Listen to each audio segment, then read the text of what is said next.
शादी के बाद मीरा अपने नए घर में आई है।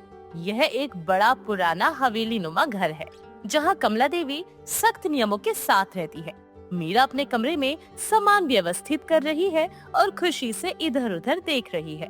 वाह, क्या बात है। इतना सुंदर घर। भगवान का शुक्र है, सब कुछ अच्छा है। अचानक मीरा को महसूस होता है कि कोई उसे देख रहा है। वो चौंक कर पीछे मुड़ती है, लेकिन कमरे में कोई नहीं है। हवा में एक अजीब सी खुशबू तैर रही है। ये क्या, कोई तो था यहाँ शायद। मेरा वहम होगा। नीचे से कमला देवी की तेज आवाज गूंजती है। मीरा डर जाती है और तुरंत नीचे भागने लगती है। मीरा, जल्दी करो, नीचे आओ, मेहमान आने वाले हैं। मीरा सीढ़ियां उतरकर हॉल में पहुंचती है। कमला देवी सोफे पर बैठी है। उसका चेहरा गुस्से से लाल है। मीरा डरते हुए उसके सामने खड़ी हो जाती है। माँ जी, क्या हुआ? मैं अभी आई। बस भी करो, शादी हो गई है तो क्या मुसीबत है यहाँ। आज पंडित जी आ रहे हैं गृह प्रवेश की रस्म के लिए। पहली रसोई तुम्हें ही बनानी होगी। हे भगवान, माँ जी कैसे करूँ? मुझे इतना अच्छा खाना बनाना नहीं आता। अजीब बात है, लड़की होकर भी खाना बनाना नहीं आता। हमारे जमाने में तो लड़कियां 12 साल की उम्र में सब सीख जाती थी। अब इसी में एडजस्ट करना पड़ेगा। राजेश ऑफिस से आता है और माँ बहू के बीच तनाव देखकर परेशान हो जाता है। वो अपना बैग रखकर दोनों के पास आता है। अरे माँ, शांत हो जाइए आप। अरे अभी अभी आई है, नहीं है हमारे घर में। थोड़ा समय दीजिए, समय के साथ सब कुछ समझ जाएगी। और मीरा, तुम चिंता मत करना। रामू का कहना, वो तुम्हारी मदद कर देंगे। अरे चुप करो, बहू को सब कुछ आना चाहिए। घर की इज्जत का सवाल है।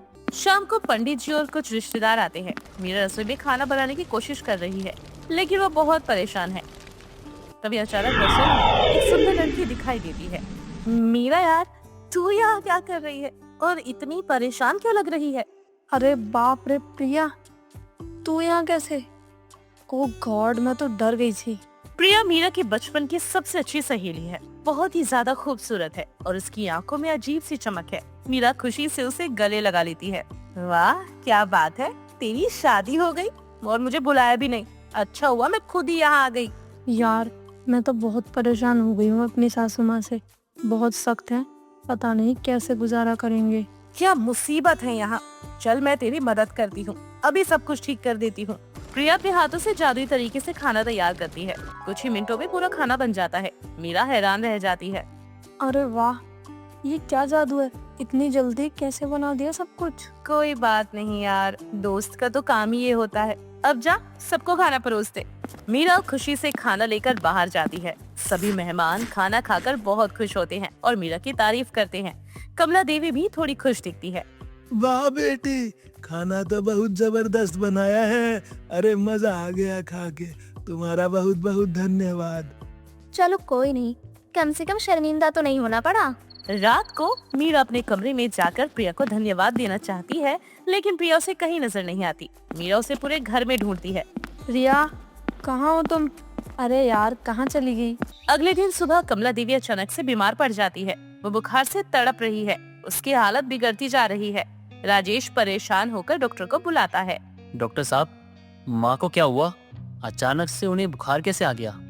ये कोई सामान्य बुखार तो नहीं लग रहा।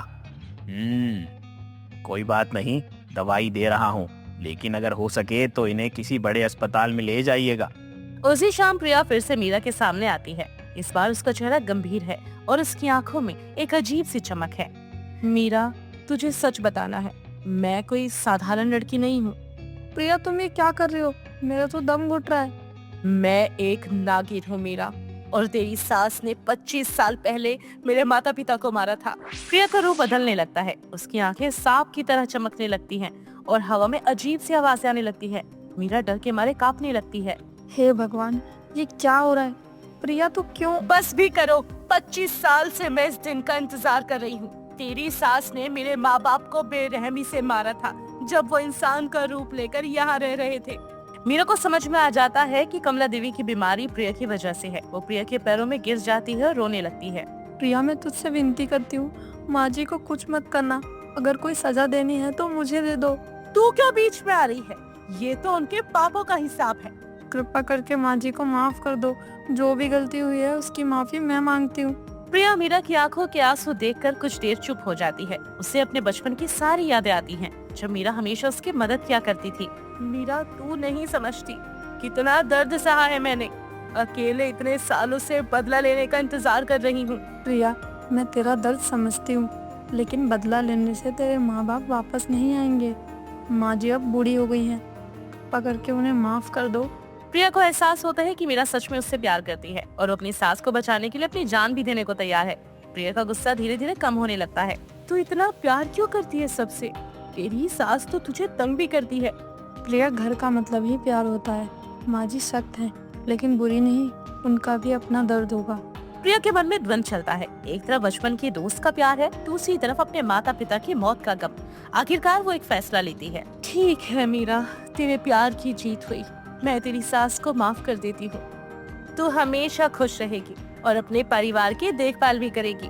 और अगर तुझ पर कोई मुसीबत आएगी तो मुझे आवाज दे देना। प्रिया अपनी शक्तियों का उपयोग करके कमला देवी को ठीक कर देती है। रात भर में कमला देवी का बुखार उतर जाता है और वो बिल्कुल ठीक हो जाती है।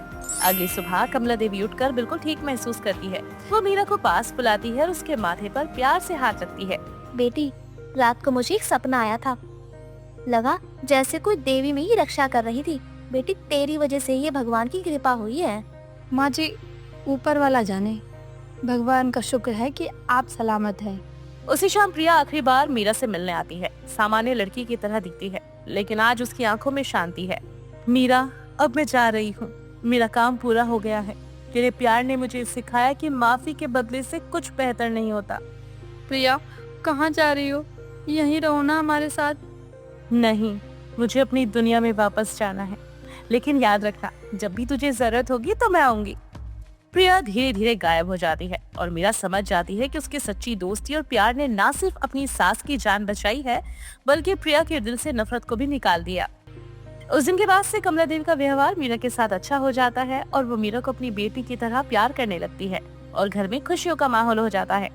बेटी, आज से तो इस घर की लक्ष्मी है। तेरे आने से घर में बरकत आई है। माँ जी, ये सब भगवान की कृपा है। अब हम सब मिलजुल कर रहेंगे। मीरा, मुझे तो लगता है तुम्हारे पास कोई जादू की छड़ी है जो तुमने घुमाकर हमारे घर का माहौल बदल दिया। सच में आज मैं तुमसे बहुत खुश हूँ। रामू काका भी मीरा की तारीफ करते हैं और कहते हैं कि घर में इतनी शांति बहुत दिनों के बाद आई है। अरे बेटी, आपके आने से घर में लक्ष्मी आ गई। कमला मालकिन भी कितनी खुश रहती है आजकल। कुछ महीनों बाद मीरा को एहसास होता है कि जब भी घर में कोई समस्या आती है तो वो रहस्यमय तरीके से हल हो जाती है। वो समझ जाती है कि प्रिया अपना वादा निभा रही है और दूर से उसकी रक्षा कर रही है।